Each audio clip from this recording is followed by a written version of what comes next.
बच्चों, हम कक्षा 11 का 5वां व्याख्यान देने जा रहे हैं। इसके अंतर्गत हम कक्षा 11 के अर्थशास्त्र विषय में चर्चा कर रहे थे या अर्थशास्त्र विषय का अध्ययन कर रहे थे। इसके अंतर्गत हमने पिछले वीडियोज में अर्थशास्त्र की आर्थिक क्रियाओं का अध्ययन कर लिया। अब हम आपको अर्थशास्त्र का जो बेस है वही समझा रहे हैं कि अर्थशास्त्र में किन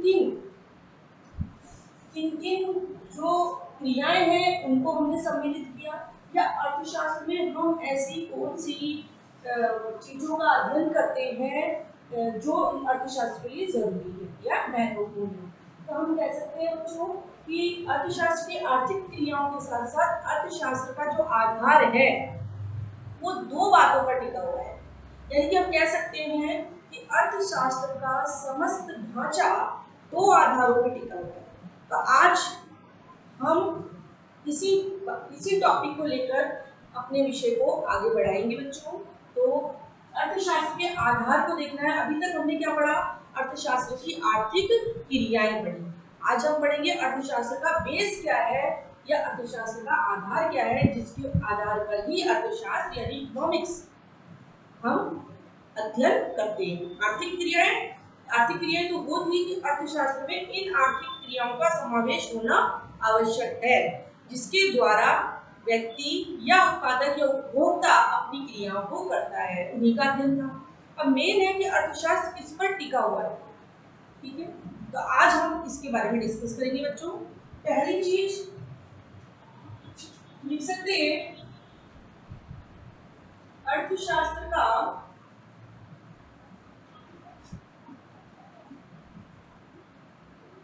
समस्त ढांचा, एक स्ट्रक्चर को बोलते हैं बच्चों कि जो चीज बनी हुई है उसके नीचे किससे बनी हुई है।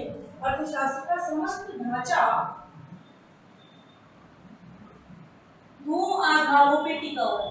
आधार आपने पढ़ा होगा छोटी क्लास में, जिसको हम बेस बोलते हैं, जिसके ऊपर मान लीजिए आज बेस है, भूमि है, तो बिल्डिंग बन सकती है।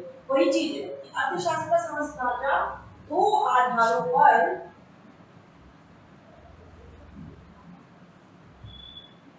टिका हुआ है। कौन से हैं वो दो आधार? वही चीज बनाने जा रहे हैं। पहली बात तो कि अर्थशास्त्र का जो आधार है वो दो चीजों पर टिका हुआ है। पहला पॉइंट, इस पर हम उनमें से इंपॉर्टेंट चीज को हाईलाइट करेंगे कि एक तो सीमित साधन,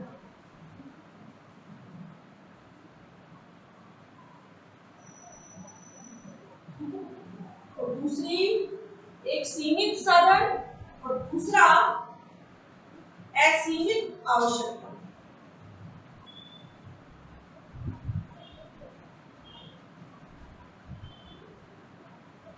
असीमित आवश्यकता, ये दो चीज है जिसके ऊपर अर्थशास्त्र का आधार टिका हुआ है।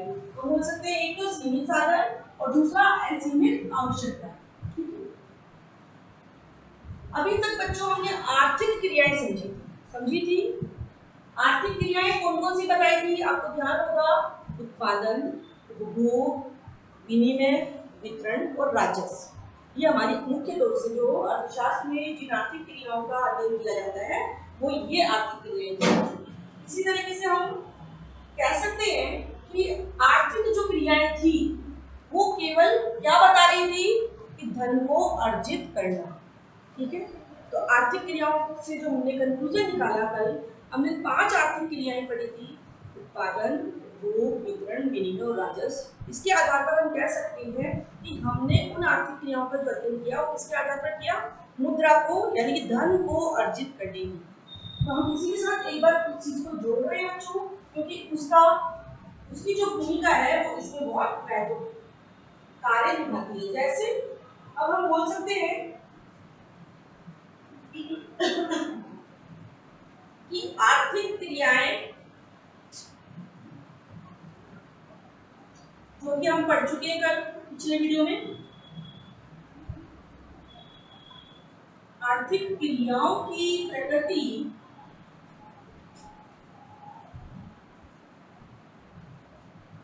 आर्थिक क्रियाओं की प्रकृति में भिन्नता तथा निरंतर में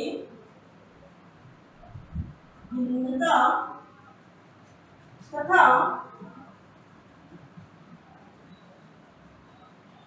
निरंतर क्या हुआ है, परिवर्तन होता रहा है। आर्थिक क्रियाएं कौन सी, जो हमने पिछले वीडियो में पढ़ी थी बच्चों कि आर्थिक क्रियाओं की प्रकृति में भिन्नता तथा निरंतर हो रहे परिवर्तन के कारण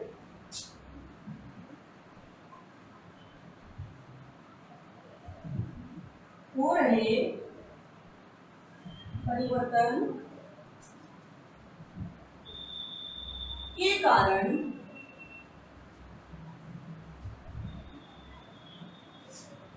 क्या हुआ, निरंतर परिवर्तन हो रहा है आर्थिक क्रियाओं में। तो इस संबंध में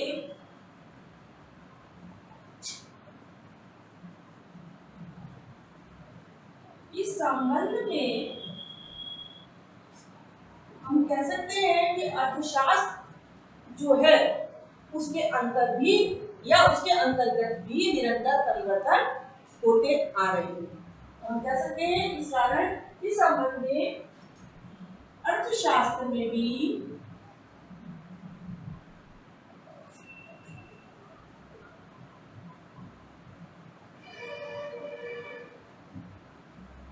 निरंतर परिवर्तन होते जा रहे हैं। इसके बारे में बच्चों अभी डिस्कस करेंगे कि निरंतर परिवर्तन क्यों है, क्यों होते जा रहे हैं, क्योंकि हमारी व्यवसाय करने की तकनीकें निरंतर परिवर्तित होती जा रही हैं। तो हम आर्थिक क्रियाएं का जो हमने अध्ययन किया कि बेस तो यही है कि हाँ ये उत्पादन, उपभोग, विनिमय, वितरण और राजस्व जैसी आर्थिक क्रियाओं के कारण अर्थव्यवस्था में जो है आर्थिक क्रियाओं का अध्ययन किया जाता है। लेकिन इसके साथ साथ हम ये कह सकते हैं कि अर्थशास्त्र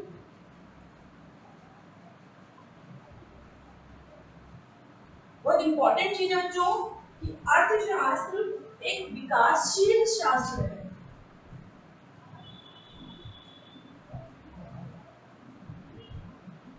एक विकासशील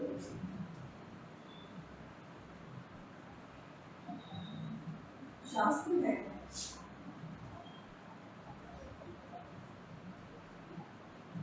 देखिए क्यों कह सकते हैं, क्योंकि अर्थशास्त्र में हम धन से संबंधित, मुद्रा से संबंधित, उत्पादन, उपभोग, विनिमय से संबंधित क्रियाओं का अध्ययन करते हैं। इन क्रियाओं में समय समय पर बहुत चेंज आया है, यानी कि आर्थिक क्रियाओं की प्रकृति व स्वभाव में निरंतर क्या हुआ है बच्चों, भिन्नता पाई गई है और साथ ही में इसमें परिवर्तन हो रहे हैं। क्यों हो रहे हैं, क्योंकि जिस तरीके की उपभोक्ता यानी बाजार में जिस तरीके की मांग होगी यानी इच्छा होगी, उपयोगिता होगी, उत्पादक उन्हीं वस्तुओं को उत्पादित करेगा।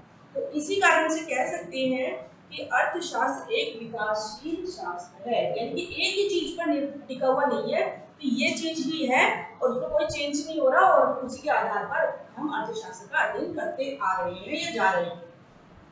तो वो यही चीज इस चीज को डिनोट कर रहा है कि आर्थिक क्रियाओं की प्रकृति में भिन्नता तथा निरंतर हो रहे परिवर्तनों के कारण इस संबंध में आर्थिक अर्थशास्त्र में भी क्या हो रहा है, निरंतर परिवर्तन होता जा रहा है या होते जा रहा है।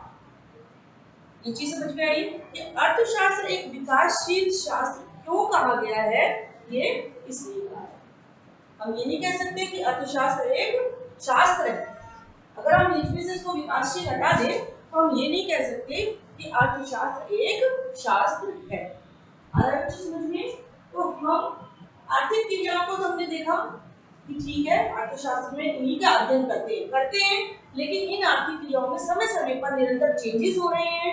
क्यों चेंजेस हो रहे हैं, क्योंकि हमारे व्यवसाय, व्यापार, उत्पादन, उपभोग सभी आर्थिक क्रियाओं में नई नई चीजों का हम क्या कर रहे हैं, टेक्निकों का यूज करते हैं, उपयोग करते हैं, नए संसाधनों का यूज करके अब जो वस्तुओं का उत्पादित किया जाता है उसको इसी चीज में ये चीज बताई गई है कि इन वस्तुओं का उत्पादन करने के बाद नई टेक्निकों के द्वारा हम उत्पादन भी करते हैं, विनिमय भी करते हैं। तो इसी कारण से अर्थशास्त्र में क्या हो रहा है बच्चों, निरंतर परिवर्तन हो रहा है। परिवर्तन होने के कारण अर्थशास्त्र को एक विकासशील शास्त्र कहा गया है। दूसरी बात, ये आर्थिक क्रियाओं की जो हमने संदर्भ में बात करी थी, उस संदर्भ में आर्थिक क्रियाओं के संदर्भ में अगर हम बात करते हैं, उस संदर्भ में कई अर्थशास्त्रियों के अलग अलग मत रहे हैं, विचार रहे हैं, जिन्होंने अर्थशास्त्र को क्या बोला है, धन का विज्ञान बोला है। क्यों कहा है?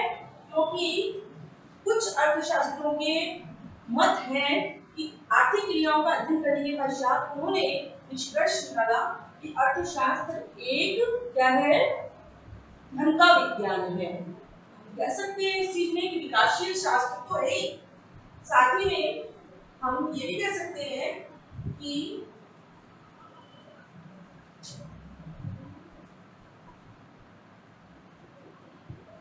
कुछ अर्थशास्त्रियों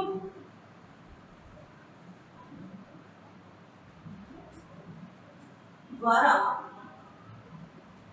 आर्थिक क्रियाओं का अध्ययन करने के पश्चात आर्थिक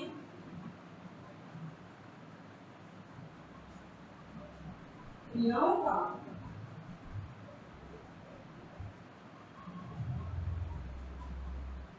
अध्ययन करने के पश्चात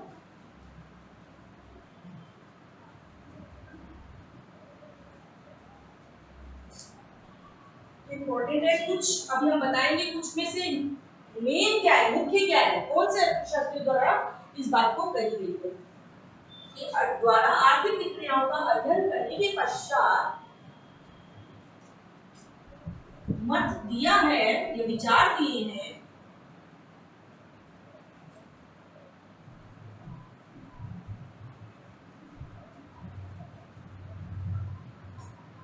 है कि जिसका केंद्र बिंदु, जिसका क्या, आर्थिक क्रिया, जिसका केंद्र बिंदु यानी कि आर्थिक क्रियाओं का बिंदु, जिसका केंद्र बिंदु, देखिए सेंटर पॉइंट किसको बोला गया है, बोला गया है धन था। धन अर्जित करना,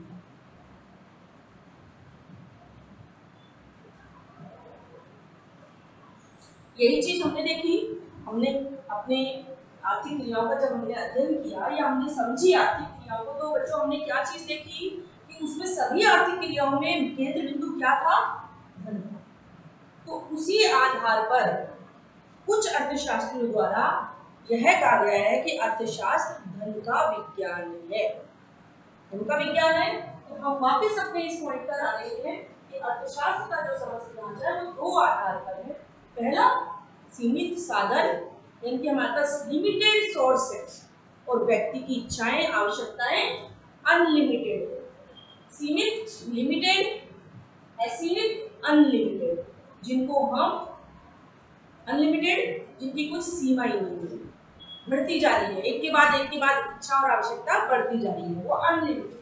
सीमित, यहाँ तक हमें ये चीज मिल गई तो हम उस सीमा तक हम संतुष्ट हो गए, वो सीमित साधन।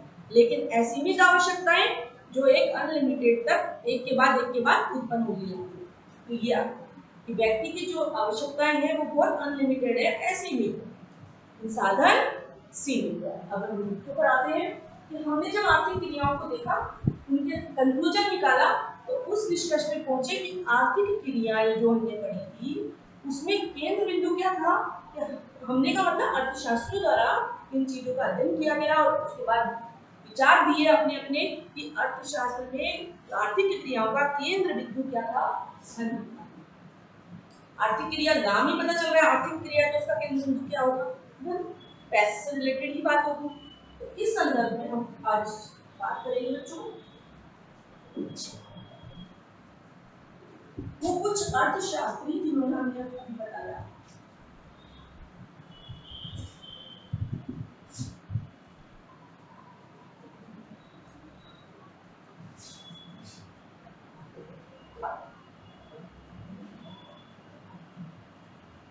देखिए आर्थिक क्रियाओं के संदर्भ में अलग अलग अर्थशास्त्र में अलग अलग विचार दिए, लेकिन कुछ अर्थशास्त्री ऐसे थे जिन्होंने अर्थशास्त्र में एक नया दृष्टिकोण लेकर आए, या जो एक नया दृष्टि से अर्थशास्त्र को उन्होंने देखा।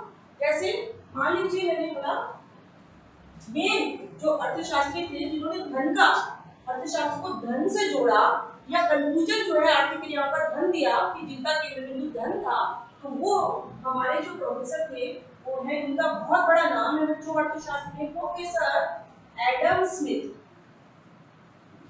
नोट करेंगे आप लोग, प्रोफेसर एडम स्मिथ। अर्थशास्त्र में इन्होंने ही धन प्रदान परिभाषाएं दी, अर्थशास्त्र का अर्थ धन से लगाया कि अर्थशास्त्र जो है धन का विज्ञान है, इन्होंने ही ये शब्द कहे। तो हम कह सकते हैं कि प्रोफेसर एडम स्मिथ और भी कुछ अर्थशास्त्री हैं, लेकिन इनका बहुत ज्यादा महत्वपूर्ण स्थान है अर्थशास्त्र में या इनकी परिभाषाओं में, इनकी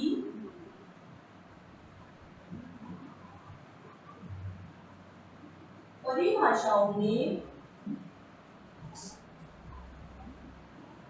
क्या दिया बच्चों, वही चीज जो अभी हमने आपको समझाई कि प्रोफेसर एडम स्मिथ इनकी परिभाषाओं में कहा गया है,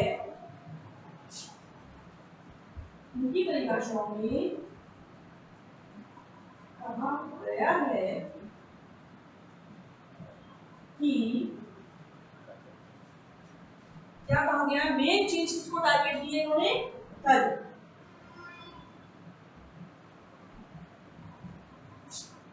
जिसमें केंद्र बिंदु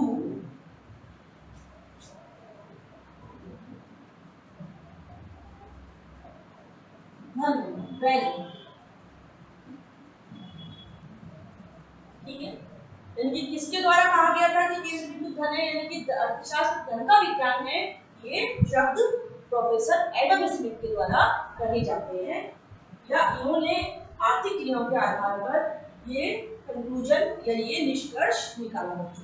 तो हम अर्थशास्त्र धन का विज्ञान है, कैसे है ये अब बताएंगे। इनके द्वारा एक बहुत ही प्रसिद्ध पुस्तक लिखी गई, जो आप नोट करेंगे एग्जाम में आ जाता है। तो कब लिखी गई, इनके द्वारा 1776 में, 1776 में इनके द्वारा 1776 में प्रकाशित अपनी पुस्तक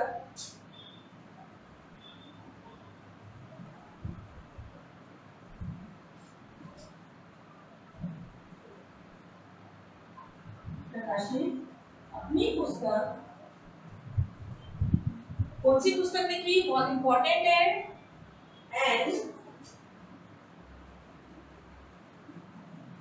पुस्तक का नाम है an inquiry into the nature and causes of wealth of nation. प्रकाशित अपनी पुस्तक इन्वर्टेड कॉमा में लिख सकते हैं इसको बच्चों, एंड इंग्लिश में भी और हिंदी में भी लिख सकते हैं, एंड इंक्वायरी इनटू द, ध्यान से याद रखेंगे, ये पुस्तक का नाम आपके 12th में भी पूछा जाता है, कक्षा 12 में भी और कक्षा 11 के लिए भी इम्पोर्टेंट है, क्योंकि अर्थशास्त्र जो है वो कौन से ऐसे अर्थशास्त्रियों के द्वारा पढ़ा गया या अध्ययन किया गया, या जिन्होंने अर्थशास्त्र में एक नए दृष्टिकोण को महत्व दिया, वो ये कुछ ऐसे अर्थशास्त्रियों के हम नाम लिखेंगे अभी, जिनसे अर्थशास्त्र का जो ढांचा है, जिन आधारों पर टिका हुआ है, उसके आधार पर उन्होंने क्या क्या अध्ययन किया, ये अपनी पुस्तक में इसमें लिखा गया है। And inquiry in the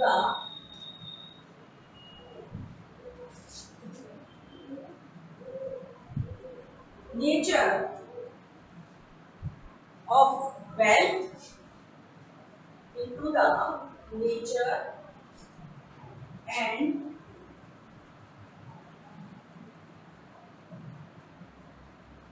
causes and causes of wealth,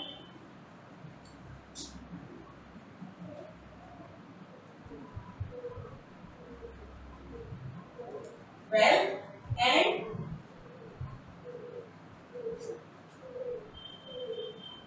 of nation।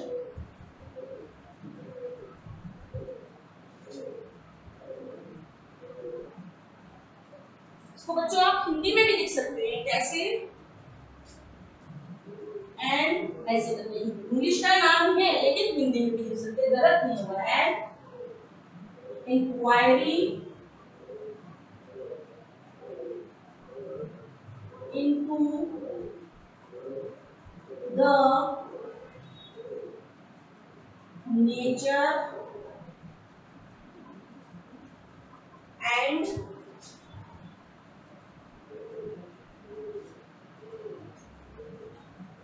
of nature and causes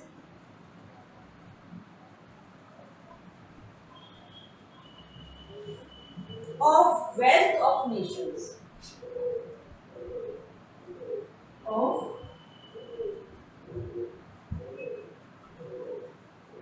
wealth of nations। तो हम ऐसे भी लिख सकते हैं, जरूरी नहीं है कि आप इसको स्पेलिंग्स में लिखो, आप इसको वर्ड्स में भी लिख सकते हैं, शब्दों में भी लिख सकते हैं बच्चों। आया समझ में? कहने का मतलब कि प्रोफेसर एडम स्मिथ ने अपनी परिभाषाओं में अर्थशास्त्र को धन का विज्ञान कहा है। इसीलिए उनके द्वारा कब लिखी गई थी बच्चों? 1776 में ही प्रकाशित अपनी पुस्तक में इस आर्थिक क्रियाओं का यानी धन के संदर्भ में आर्थिक क्रियाओं का अध्ययन किया है। ठीक है, इंपॉर्टेंट चीज है। इसी के साथ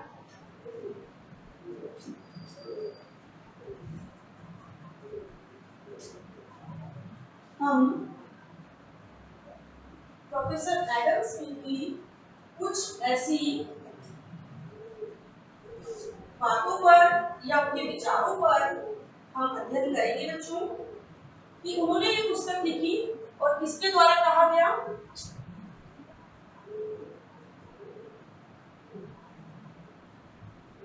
इंपॉर्टेंट चीज है।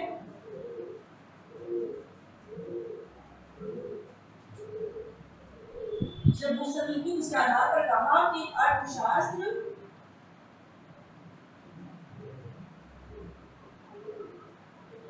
धन का विज्ञान है।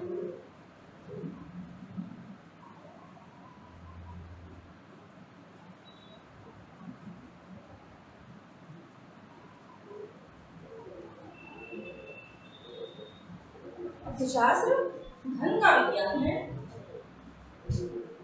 अब देखिए धन जो है, अब इन्होंने अपनी परिभाषा में या अपने अध्ययन की दृष्टि से अपनी पुस्तक में धन से संबंधित बात करी, लेकिन वर्तमान में जैसे जैसे परिवर्तन हुए, अर्थशास्त्र एक विकासशील शास्त्र बना, तो आगे कुछ अर्थशास्त्रियों ने अर्थशास्त्र को धन का विज्ञान न कह करके मानव का विज्ञान कहा। ये चीज कब हुई, कब चेंजेस हुए, ये चीज हम बताना चाह रहे बच्चों कि अर्थशास्त्र का ढांचा दो बातों पर टिका हुआ है, एक तो सीमित साधन, दूसरा असीमित आवश्यकता है।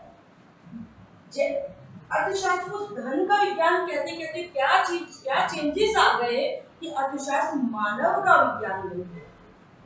इसी संदर्भ में बताएंगे कि प्रोफेसर एडम स्मिथ ने जो अपनी पुस्तक में परिभाषित करते हुए यही लिखा है कि अर्थशास्त्र जो है धन का विज्ञान है। कहने का मतलब इन्होंने हमने साधन जो बताए हैं वो दो बताए हैं, सीमित साधन और असीमित आवश्यकताएं। तो सीमित साधन कौन से हुए बच्चों? इस तरीके से हम कह सकते हैं आज भी हम बाजार में जब जाते हैं तो हम अपने बजट को लेते हुए जाते हैं, यानी कि हमारे पास कम पैसों में हम क्या करते हैं, ज्यादा इच्छा नहीं होती। तो यही चीजें सीमित साधन यहाँ पर किसको बताया बच्चों? समय व धन। समय व धन, इसलिए हमने इसको बताया सीमित साधनों में कौन सी दो चीज ऐड है? समय व धन। तो धन का जो विज्ञान है, यानी धन क्यों बोला गया है? हम आर्थिक क्रियाएं करते हैं, आर्थिक क्रियाएं बिना धन के संभव नहीं है। तो इन्होंने अपनी पुस्तक में 1776 में ये कंक्लूजन निकाला या ये अपनी परिभाषाओं में दिया कि अर्थशास्त्र धन का विज्ञान है। धन नहीं होगा तो आर्थिक क्रियाएं नहीं होगी, आर्थिक क्रियाएं नहीं होगी तो अर्थशास्त्र नहीं होगा। पहला तो यही हो गया, दो ढांचों पर है, समय व धन होना ही चाहिए तभी आर्थिक क्रियाएं संभव है।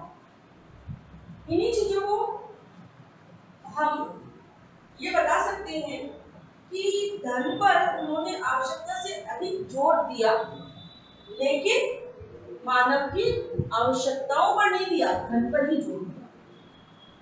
जैसे जैसे समय परिवर्तित हुआ वैसे वैसे अपने अपने कुछ अर्थशास्त्रियों के द्वारा यह अलग तरीके से, यानी कि धन का विज्ञान न करके मानव का विज्ञान करेंगे। तो हम इस चीज की बात में ध्यान रखते हुए पहले अपने सीमित साधनों का वर्णन करेंगे कि पहले क्या चीज थी कि सीमित साधन क्या होते हैं, पहले हम इसको समझेंगे। जब धन का नाम आया तो हम इसको बोलेंगे सीमित साधन। इसमें हम लिख सकते हैं समय व धन।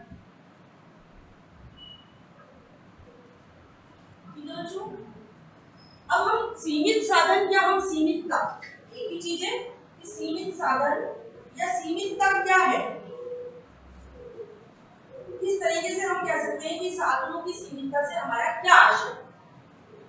हमने पिछले वीडियोस में आपको बच्चों बताए थे, साधन बताए थे, वही चीज आई है, वर्ड्स वही है। साधन जहां नाम आएगा वहां उत्पादन के साधन वर्ड्स जुड़ जाएंगे, यानी पूंजी, श्रम, भूमि, साहसी और संगठन, यानी उद्यमी और संगठन, ये सारे पॉइंट्स इस साधन में ऐड हैं। तो सीमित साधन, सीमित साधन का मतलब हो गया कि जब हम उत्पादन करते हैं तो हमारे पास क्या होता है, इन साधनों की सीमितता रहती है, कमी रहती है और उत्पादन हमें ज्यादा करना होता है। तो इस संदर्भ में हम कह सकते हैं बच्चों कि उत्पादन साधन, कौन से उत्पादन साधन जो हमने पढ़े थे, उत्पत्ति के साधन, उत्पत्ति के साधन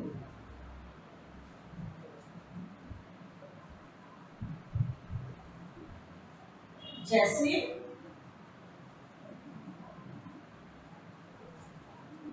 पूंजी,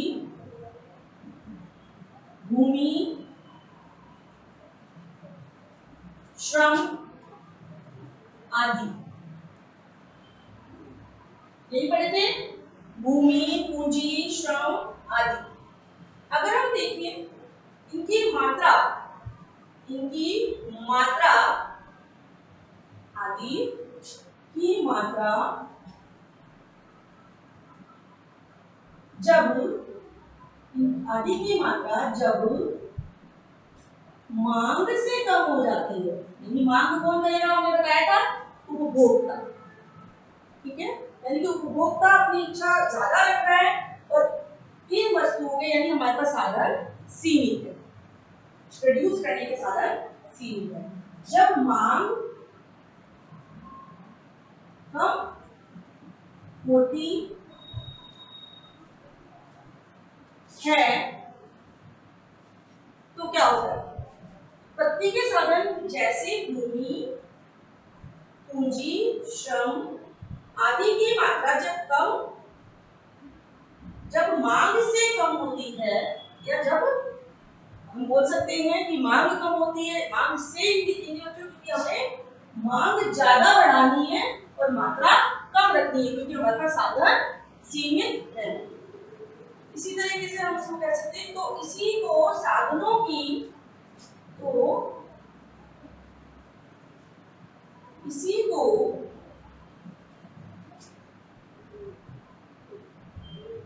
साधनों की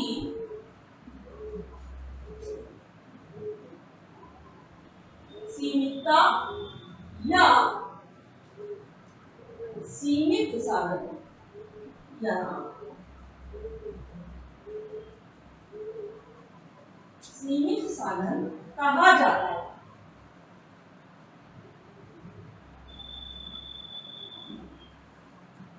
यहाँ तक क्लियर है बच्चों कि उत्पत्ति के साधन जो हमने बताए थे, हमने यहाँ पे क्या बताया कि सीमित साधन, साधन कौन से हुए, उत्पत्ति जो हमने बता दी, जैसे यानी कि इन साधनों की जो मात्रा है जब मांग से कम होती है तो इसी को साधनों की सीमितता या सीमित साधन कहा जाता है। सीमित साधन यानी जब हम आर्थिक क्रिया करेंगे तो साधन भी जुटाने पड़ेंगे, साधन जुटाएंगे तो मात्रा धन और समय भी होना चाहिए। तो इसी चीज को बताते हुए ये चीज बताई है। इसके अंतर्गत बच्चों हम ऐसी और भी बात बताएंगे, जैसे हमने यह सीमितता तब और भी बढ़ जाती है, यानी सीमितता तब बढ़ जाती है, यानी हमें मात्रा तो अधिक उत्पादित करनी है लेकिन साधन नहीं है, तो यह सीमितता तब और भी बढ़ जाती है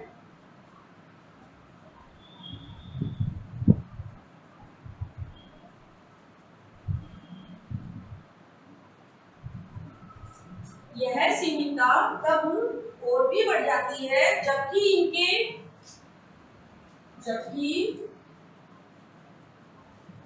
इनके अनेक उपयोग, इनके साधनों के, जब हम इन साधनों के और भी उपयोग करने लग जाते हैं, यानी कि इन साधनों का जो यूज है वो अनेकों कामों में होने लगता है, इनके अनेकों उपयोग हो।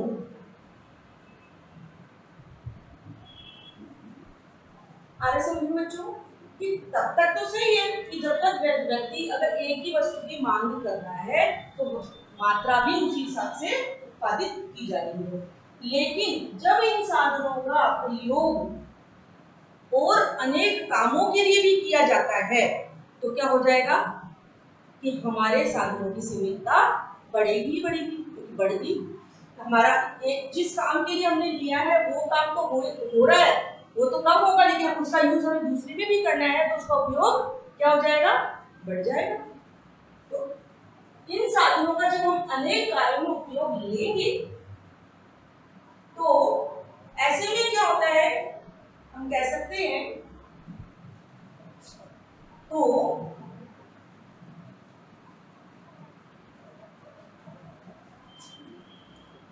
ऐसे में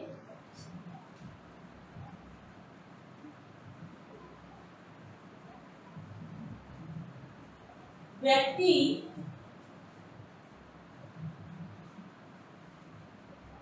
यह सोचने पर मजबूर हो जाता है, ऐसे में व्यक्ति यह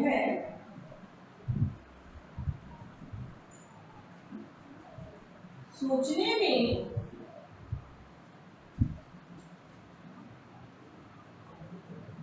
मजबूर हो जाता है, यानी कि ये सोचना है, ये चयन करने में मजबूर हो जाता है कि इन साधनों का उपयोग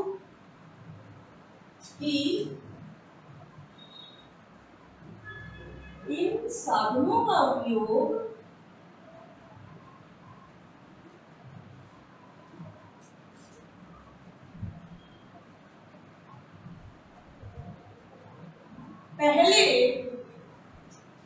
मैं, यानी कि व्यक्ति वह सोचने को तैयार मजबूर हो जाता है कि इन साधनों का उपयोग पहले मैं किस आवश्यकता को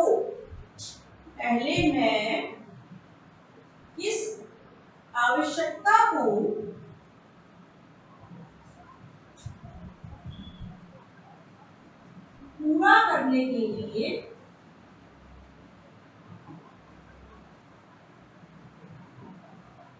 प्रयोग करूं या उपयोग में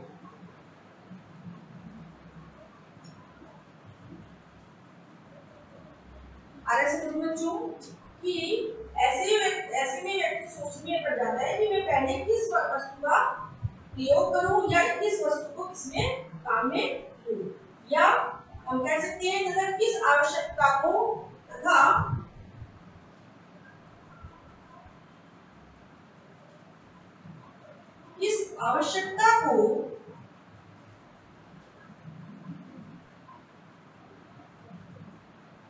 यानी पहले तो हम उस साधन का प्रयोग किसमें करें और दूसरा किस आवश्यकता को बाद में पूरा करने के लिए करूं, किस आवश्यकता को बाद में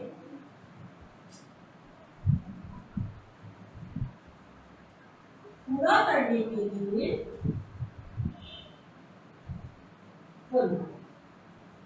बहुत इंपॉर्टेंट चीज बच्चों, अर्थशास्त्र में साधन और धन यानी कि सीमित साधन होने के साथ साथ यह प्रॉब्लम्स इनकी समस्या हो जाती है कि जब साधनों की सीमितता है तो व्यक्ति के प्रयोग जो है उस साधन में बहुत सारे प्रयोग हो जाते हैं कि एक चीज है और हमें प्रयोग कई चीजों में करना है, तो ये चीज आपकी आ जाती है ऐसी की आवश्यकता है।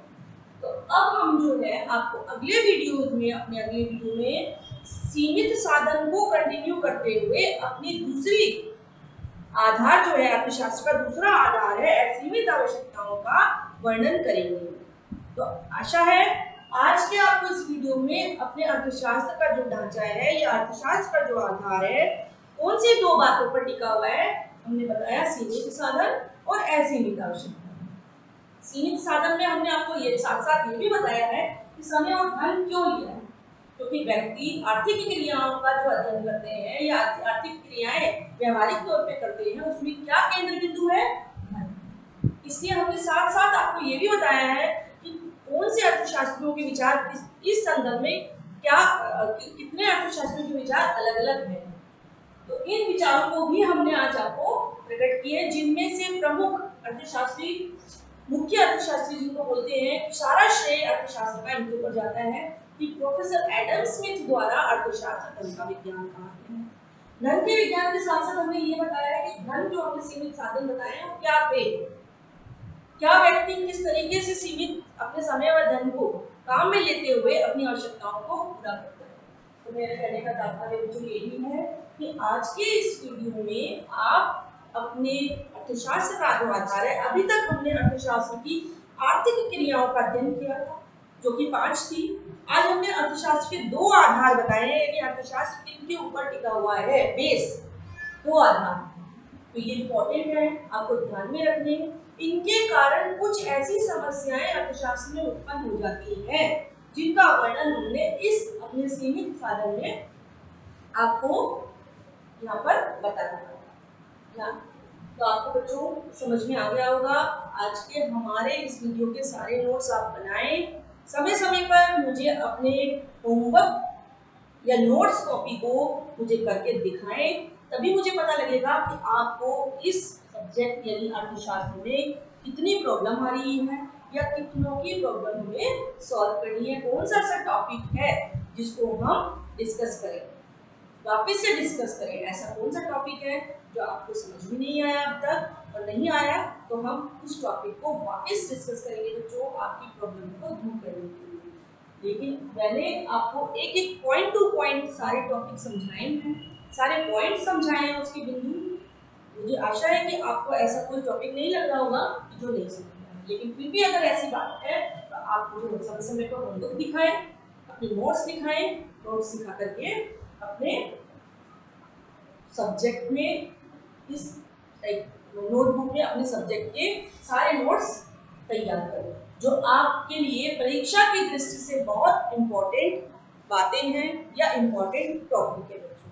तो मैं यही कहना चाहूँगी कि आप आज का जो टॉपिक है वो आगे बढ़ता जा रहा है अपना। पिछले वीडियोस के आधार पर आप उसको पूरा देखें, पूरा देखने पर ही आपको समझ में आएगा कि इसके बाद कौन सी चीज़ कनेक्ट होती है। हमारे हर वीडियो में सारे टॉपिक एक से एक जुड़ते जा रहे हैं बच्चों, कनेक्ट हो रहे हैं, तो इसलिए आप एक के बाद एक को देखेंगे तो ही आपको समझ में आएगा, और पूरा देखेंगे तभी आपको पूरी बातें समझ में आएगी, नहीं तो नहीं होगी। ठीक है बच्चों, तो हम मिलते हैं अर्थशास्त्र के आधार में दूसरे पॉइंट को कंटिन्यू करते हुए अपने अगले वीडियो में आपसे डिस्कस करेंगे या इसके बारे में हम अध्ययन जारी करेंगे।